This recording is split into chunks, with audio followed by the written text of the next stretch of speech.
Let me tell you something that most families never talk about. It's not the arguments that destroy a household. It's not the loud words, the screaming, the slammed doors, or even the tears. Those moments are messy, but at least they're honest. What really fractures a family, what really leaves scars that last for decades, is silence. Yes, silence. The quiet between words. The stillness after a fight. The unspoken tension that hovers at the dinner table like smoke. We think of silence as peace. We think of it as calm. But in the heat of family conflict, silence isn't neutral. It isn't harmless. It's a weapon. One that can be sharper than knives, colder than ice, and more suffocating than any shout could ever be. Picture this. A child runs into the kitchen after making a mistake. Maybe they broke something important. Maybe they failed a test. Maybe they said something they shouldn't have. They're expecting anger, maybe even punishment. But instead, the parent says nothing. Just a blank stare, a turned back, a heavy silence. To that child, the lack of words is worse than any yelling could have been. The silence says, "You don't matter enough to even acknowledge." Now fast forward. The same dynamic plays out between spouses. A husband comes home late, excuses ready, only to find his wife sitting in the living room. She doesn't shout. She doesn't ask questions. She doesn't cry. She just sits in silence. And in that silence is more accusation than any words could carry. This is the hidden power of silence in family conflicts. It isn't passive. It isn't gentle. It's an active force, sometimes used consciously, sometimes without even realizing. Silence can punish, it can manipulate, it can build walls, but it can also heal, because silence has two faces, the one that wounds and the one that soothes. In families, silence becomes a language of its own. Some wield it like a sword, sharp, cutting, deliberate. Others use it like a shield, to protect themselves from saying something they'll regret, to preserve a fragile peace. But whichever way it's used, silence always speaks. Always. Think about your own family for a moment. How many conflicts do you remember not because of the words that were said, but because of the silence that followed? The awkward stillness after a harsh comment. The cold shoulder that lasted for days. The phone that didn't ring. The apology that never came. What's fascinating and haunting is that silence in these moments doesn't erase the conflict. It amplifies it. Because when words are absent, our minds fill in the blanks. We imagine the worst. We hear accusations in the quiet. We feel rejection in the stillness. Silence leaves space, and in that space, fear, guilt, and resentment grow like weeds. But let's not mistake this. Silence isn't always cruelty. Sometimes it's the only way to survive. In families where words are weapons, silence can be the only shield. In households where voices rise to unbearable levels, silence becomes the rope you cling to just to stay sane. The problem is that silence is double-edged. The same quiet that protects you can also push you further away from the people you love. Here's the truth most people don't want to face. Silence doesn't just happen. It's chosen. Even when it feels automatic, even when we think we're just keeping the peace, silence is a decision. And every silence carries a message. Some messages scream louder than words. I don't forgive you. You don't deserve my attention. You're invisible to me. I'm done trying. But other silences whisper something different. I need time to think. I care too much to say something I'll regret. I'm trying to hold this family together. The power of silence is not in its emptiness, but in its meaning. And meaning in families is everything. If you really think about it, silence is like fire. It can warm a home or it can burn it down. It all depends on who holds it, how they use it, and what unspoken truths it carries. That's why when we talk about family conflicts, we can't just talk about the arguments. We can't just talk about words. We have to talk about the quiet. Because sometimes what's not said is louder than anything that is. Every family has its roles. There's the loud one, the funny one, the peacemaker, the troublemaker, the quiet observer in the corner. But here, the hidden truth. Silence is often the force that locks those roles into place. When a parent goes silent after disappointment, the child learns a lesson, not from words but from absence. The lesson is, I don't get love when I fail. And so the child bends themselves into the role of the overachiever, desperate to avoid that cold silence. They study harder, smile wider, suppress their mistakes, all to keep silence at bay. When one sibling speaks out but is met with stone-faced stillness from the rest of the family, they learn something too. The silence says, you're not safe here when you're honest. That sibling might take on the role of the rebel, the one who pushes against the silence, or the outcast who eventually leaves the family entirely. Silence doesn't just fill the room, it scripts the play. It tells each member their part, often without a single word. And once those parts are assigned, breaking free from them feels almost impossible. Consider the mother who avoids arguments by refusing to speak when she's angry. On the surface, it looks like calmness, but what happens beneath? Her children learn that anger isn't something you deal with, it's something you bury. They grow up swallowing their feelings, mirroring that silence in their own relationships. The father, meanwhile, learns that conflict never ends with resolution. It ends with a cold shoulder, and so the cycle repeats. What makes silence so dangerous is that it feels invisible. Unlike yelling, unlike hitting, unlike insults, silence doesn't leave obvious scars. There's no scene to point to, no line you can quote years later and say, that's when it happened. And because of that, silence often escapes blame. Families say things like, at least we didn't fight, as if avoiding words means avoiding wounds.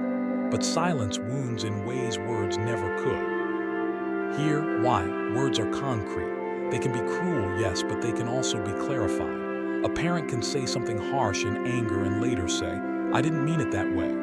A sibling can snap and then apologize. Words have edges, and edges can be softened. Silence, on the other hand, is a void. And when people face a void, they fill it with their deepest fears. A child doesn't hear silence and think, maybe mom is just tired. They think she hates me. A spouse doesn't hear silence and think, maybe he just needs time to cool off. They think, he doesn't care about me anymore. Silence doesn't give answers.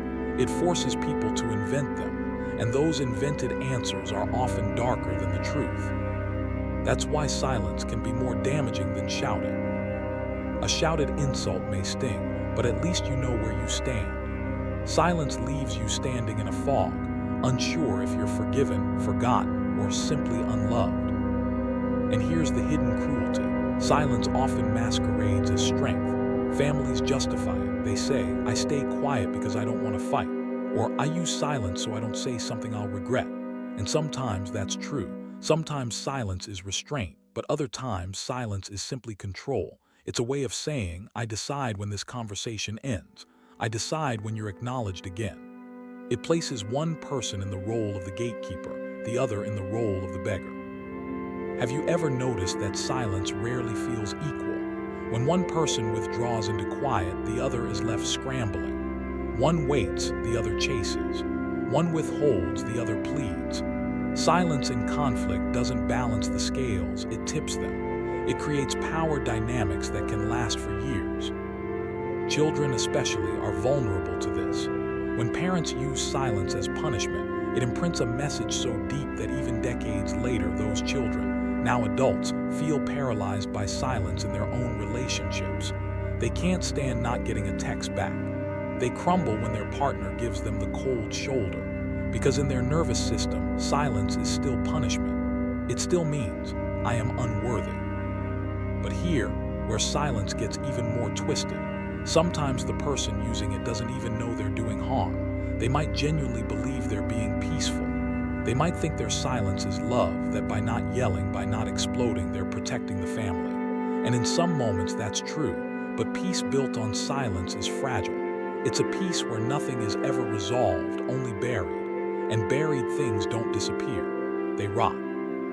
In this way, silence is both the quiet dictator and the invisible architect of the family system. It shapes roles, builds walls, writes unspoken rules, and no one even notices until the house starts to crack. The real danger of silence isn't that it exists, it's that it becomes normal. Families stop noticing the pauses, the cold shoulders, the dinners eaten without words. It becomes just how we are. And once silence becomes culture, it no longer feels like silence. It feels like home. But here, the haunting question. If silence has this much power to shape families, what does it do to the people inside those families? What does it do to their hearts, their identities, their sense of self when the loudest voice in their home is the one that never speaks? Silence doesn't just shape family dynamics in the moment. It seeps into the skin. It carves itself into memory, into the nervous system, into the very way people see themselves and others. Think back to childhood. A child depends on words for survival. Words tell them they are loved, safe, cared for. A hug is powerful, yes, but it is the spoken reassurance that anchors the hug. I'm proud of you. I love you. It's okay. Without those words, the child's sense of security wobbles. And when conflict arises and silence takes the place of words, that wobble becomes an earthquake. Children learn early that silence is not empty, it's charged. A parent's refusal to speak can feel like abandonment. Their turned face can feel like rejection. The child doesn't yet understand restraint or cooling off periods or subtle emotional strategies. They only understand connection or disconnection, and silence to them means disconnection. This is how silence breeds anxiety. A child grows up scanning for signs, trying to read the invisible language of silence. Is mom upset because she's quiet, or is she just tired? Is dad's silence punishment, or is he just thinking? The uncertainty wires their brain to expect rejection even in neutral situations. And this uncertainty doesn't fade with age. The child grows into an adult who feels panic when someone doesn't text back right away, who interprets pauses in conversation as danger, who fears silence as if it were violence. But silence doesn't only breed anxiety, it breeds shame. Imagine being ignored in your own home. Imagine speaking your truth and being met not with argument but with absence. The message received isn't, "You're wrong." It's, "You're invisible." Shame isn't born from being told you made a mistake. Shame is born from being made to feel that you are a mistake. Silence, more than words, delivers that message. This is why so many adults raised in silent households struggle with self-worth.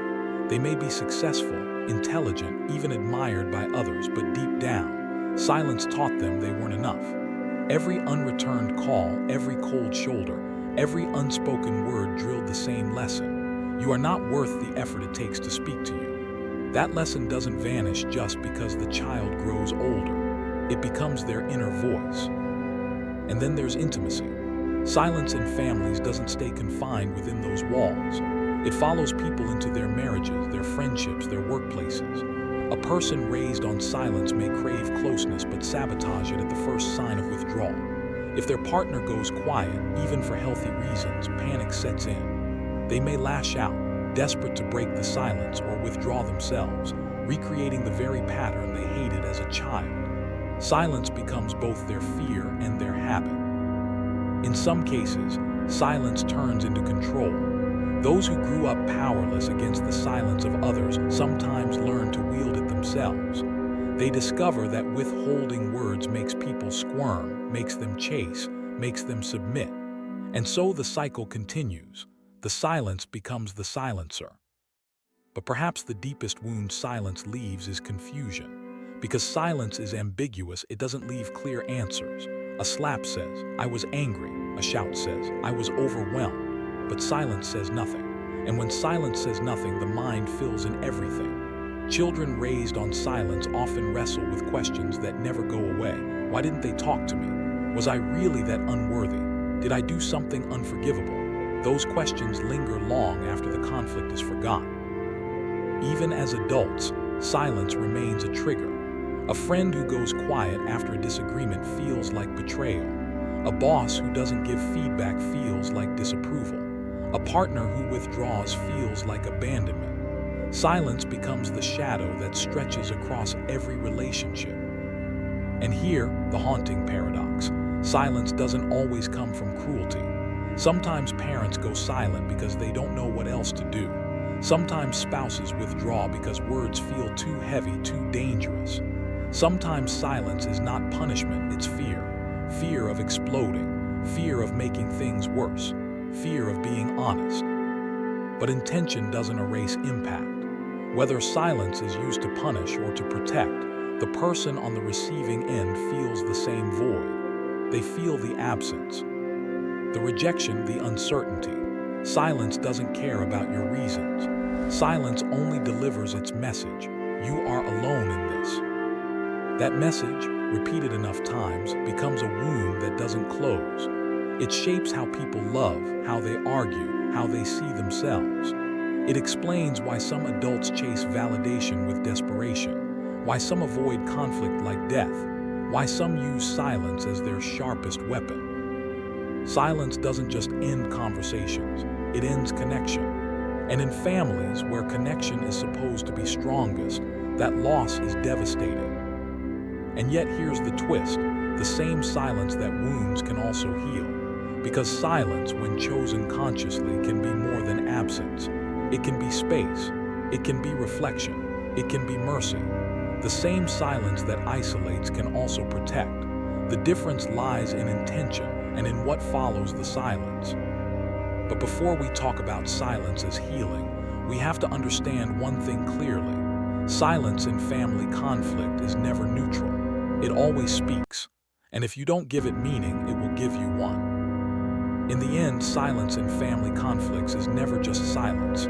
It's a language, a weapon, a shield, a wall, a bridge. It wounds and it heals depending on how it's used. Some families collapse under it.